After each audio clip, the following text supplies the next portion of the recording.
Hola, muy buenas tardes. Mi nombre es Liliana Pérez Muñoz, alumna de la carrera de Administración Pública de la Universidad Viña del Mar, y hoy les voy a hablar sobre cómo funciona la recaudación fiscal en Chile, cuál es su método principal y por qué el diseño de la política tributaria es tan importante para que el Estado pueda cumplir con lo que la ciudadanía espera de él.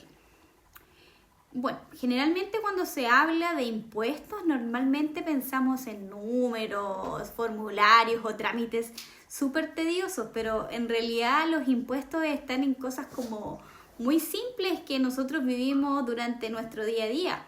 Como por ejemplo, en la atención que podemos recibir en un consultorio de salud pública o en el alumbrado público de nuestros sectores, de nuestros barrios, poblaciones, o también en la posibilidad de que una municipalidad arregle un camino rural, que lo pavimente o tenga luminarias. Ya que nada de esto aparece como por sí solo. Todo esto se hace posible porque existe un sistema de recaudación que sostiene al Estado. Bueno, ahora les voy a hablar sobre el tema central. En Chile, uno de los métodos de recaudación es el IVA, el impuesto al valor agregado. Este es el impuesto que pagamos prácticamente cada vez que compramos algo. Por ejemplo, desde cuando compramos un pan amasado o hasta cuando compramos electrodomésticos como refrigeradores, lavadoras. Y es justamente por esto que es tan eficiente, ya que entra dinero al Estado todos los días, sin importar si la economía está creciendo mucho o no está creciendo tanto.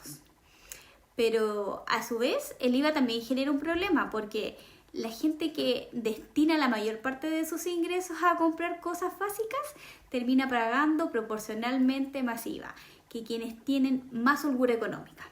O sea, es decir, funciona bien para recaudar, pero no necesariamente es justo para todos. Y este es uno de los temas que tanto el Ministerio de Hacienda como la DISPRES vienen discutiendo hace años.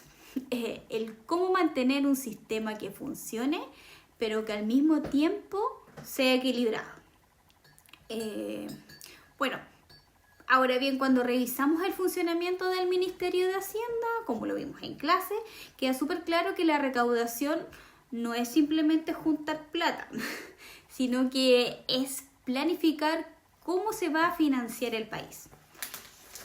Por ejemplo, la DIPRES, cuando publica el informe de finanzas públicas, no solo nos dice cuánto dinero entró y cuánto salió, sino que lo que hace es analizar si estos ingresos son permanentes o si son temporales, si se pueden mantener en el tiempo y si el gasto que se está haciendo calza con la realidad del país.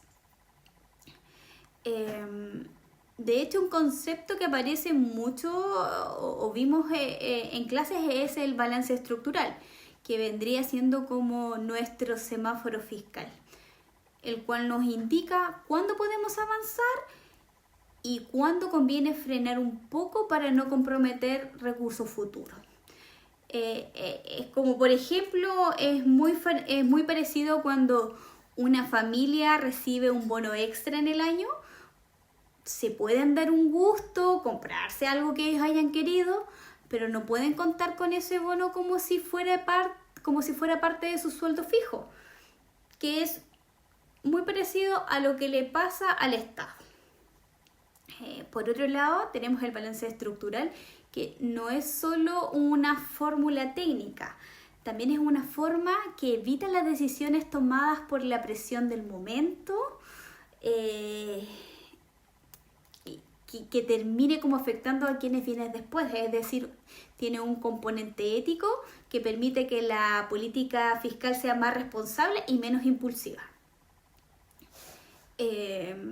Bueno, también me gustaría como mencionar el tema de la evasión tributaria, que muchas veces pensamos que se relaciona solo como con grandes empresas, pero la realidad no es así porque generalmente ocurre como en varios niveles, como por ejemplo desde un profesional que no emite una boleta hasta un negocio que nunca factura.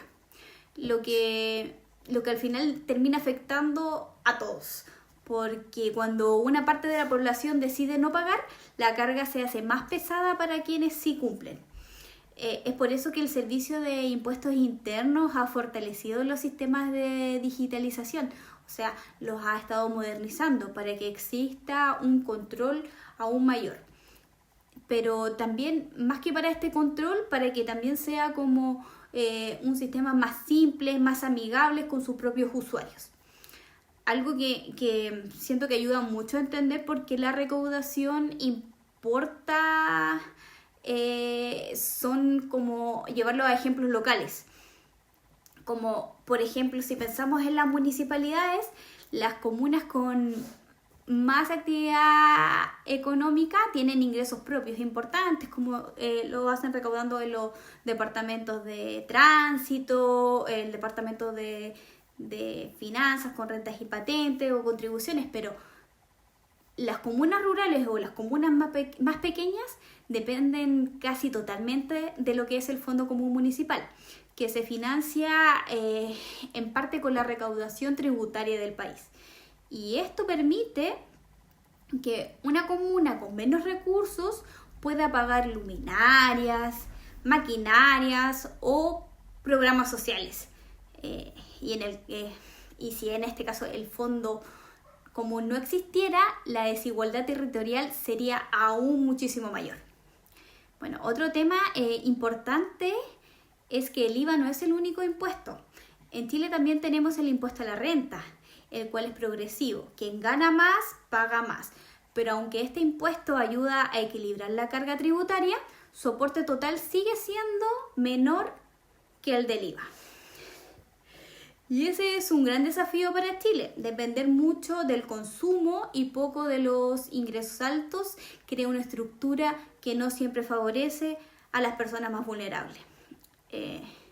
Siento que en este punto aparece la relevancia del diseño de la política tributaria, ya que no se trata simplemente de subir o bajar impuestos, se trata de definir qué tipo de Estado queremos financiar. Si queremos un Estado que garantice ciertos derechos, necesitamos una política tributaria alineada con ese objetivo. Y eso no es un tema solo ideológico, sino que es un tema práctico. Ahora bien, las últimas reformas tributarias y las que se han discutido en los últimos años tienen en común que buscan equilibrar eficiencia con justicia, porque un sistema que recauda mucho pero genera inequidad no es sostenible. Y uno que intenta ser muy justo pero recauda poco, tampoco funciona. Es por esto que la política tributaria siempre está en movimiento, ya que se va ajustando a la realidad del país, a las necesidades sociales y a los ciclos económicos. Creo que la pandemia fue un gran ejemplo de esto y aquí se vio con mucha claridad que el gasto público no es un lujo, es un salvavidas. Pero también se vio que la recaudación puede caer fuerte cuando la economía se frena. Y por eso la disciplina fiscal no significa gastar menos, sino significa gastar bien y con responsabilidad. Bueno, y para ir cerrando todo lo relacionado con el tema de la recaudación fiscal, que puede haber sonado muy técnico o desde el principio como desconocido, pero ya desde cuando lo miramos como desde cerca, entendemos que al final es como una conversación bastante social, porque cada impuesto refleja decisiones colectivas, como qué servicio priorizamos, cómo repartimos las responsabilidades y qué nivel de igualdad buscamos entre territorios y personas. Siento que entender esto no es solo parte de la formación como futuros administradores públicos, sino es una herramienta que nos permite ver con mayor claridad el país, ya que un buen sistema tributario no es el que más recauda, sino el que permite construir un país más equilibrado, más justo y más estable. Eso sería todo. Muchas gracias por su atención.